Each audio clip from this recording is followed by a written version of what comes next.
হরে কৃষ্ণ।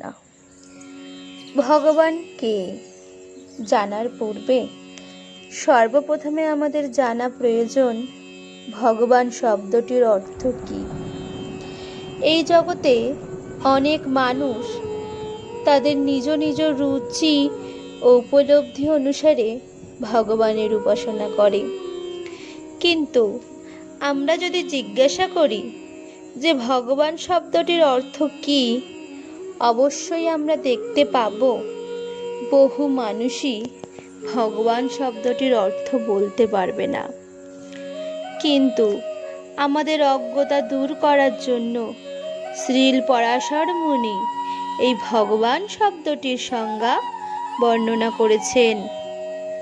ভগ অর্থাৎ ঐশ্বর্য ও বান এর অর্থ অধিকারী, যার আছে।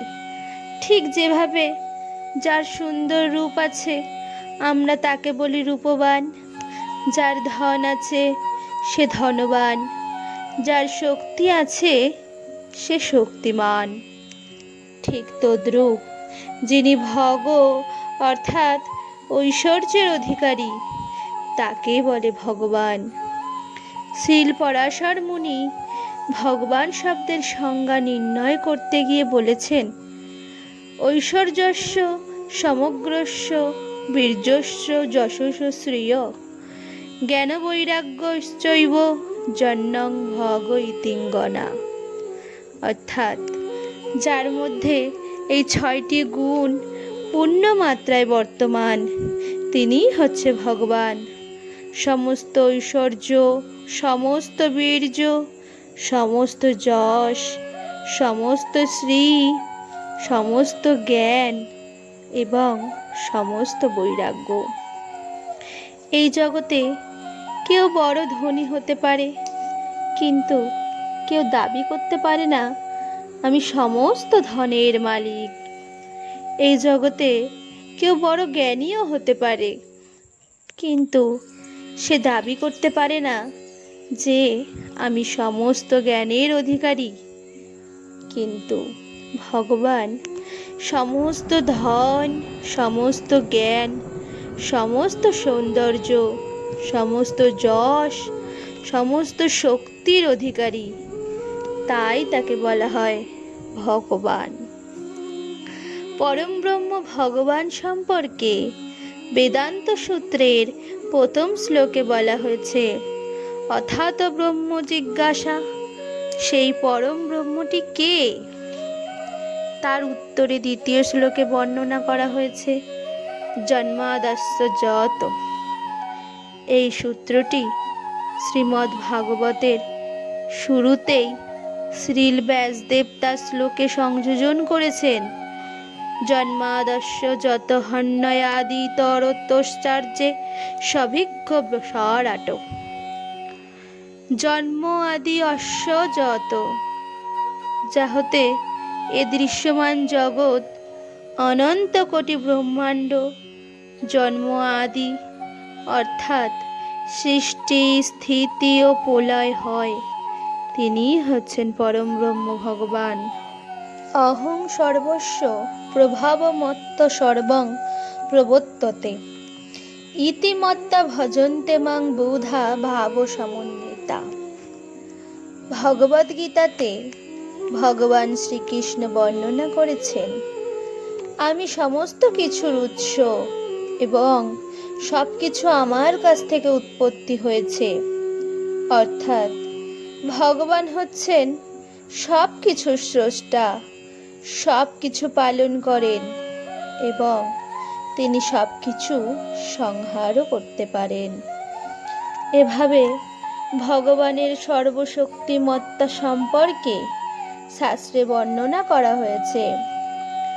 ভগবানকে কেউ কেউ ঈশ্বর বলে সম্বোধন করে থাকেন, তাই ঈশ্বর শব্দটির অর্থ আমাদের জেনে রাখা প্রয়োজন। শাস্ত্র বা শব্দকোষ অনুসারে ঈশ্বর শব্দের অর্থ হচ্ছে নিয়ন্ত্রণ বা নিয়ন্ত্রণকর্তা, অর্থাৎ যিনি নিয়ন্ত্রণ করেন। এই জগতে প্রতিটি জীবের সীমিতভাবে নিয়ন্ত্রণ করার ক্ষমতা রয়েছে, তাই তারা নিজেকে ঈশ্বর বলে মনে করতে পারে বা দেবতাদেরকে ঈশ্বর বলে গ্রহণ করা যেতে পারে, যেহেতু তারা এই ব্রহ্মাণ্ডের কোনো না কোনো কার্যের নিয়ন্ত্রণ করে থাকেন।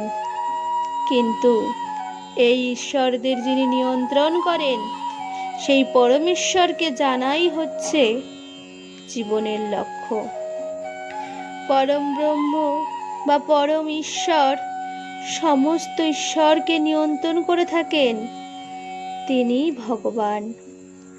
ভগবান শব্দটি যেভাবে সমাজে যেমন খুশি ব্যবহার করা হচ্ছে, সেভাবে ব্যবহার করা উচিত নয়। বর্তমান সমাজে যে কোনো সাধারণ যোগ সিদ্ধি লাভ করা ব্যক্তির প্রতি এই শব্দটি ব্যবহার করা হয়, এটি হচ্ছে অশাস্ত্রীয়। শ্রীলজীব গোস্বামী তার ভগবৎ সন্দর্ভ গ্রন্থে ভগবান শব্দটির অর্থ বিশ্লেষণ করেছেন। ভগবান শব্দের প্রথম অক্ষরটি ভ। ভকারের অর্থ হচ্ছে সম্ভর্তা এবং ভর্তা। পরবর্তী শব্দ গকারের অর্থ নেতা, গময়িতা ও স্রষ্টা, বা কারের অর্থ হল বাস করা। সমস্ত জীব পরমেশ্বর ভগবানে বাস করে এবং পরমেশ্বর ভগবান প্রতিটি জীবের হৃদয়ে বাস করেন। এই সমস্ত অক্ষরগুলির সমন্বয়ে ভগবান শব্দের অর্থ হচ্ছে সব রকমের নিকৃষ্ট গুণ বর্জিত হয়ে অশেষ জ্ঞান, শক্তি, বল, ঐশ্বর্য, বীর্য ও প্রতিপত্তি তার মধ্যে নিত্য বিরাজমান। এই অচিন্ত শক্তি ব্যতীত পূর্ণরূপে ধারণ বা পালন করা যায় না। রাধে রাধে।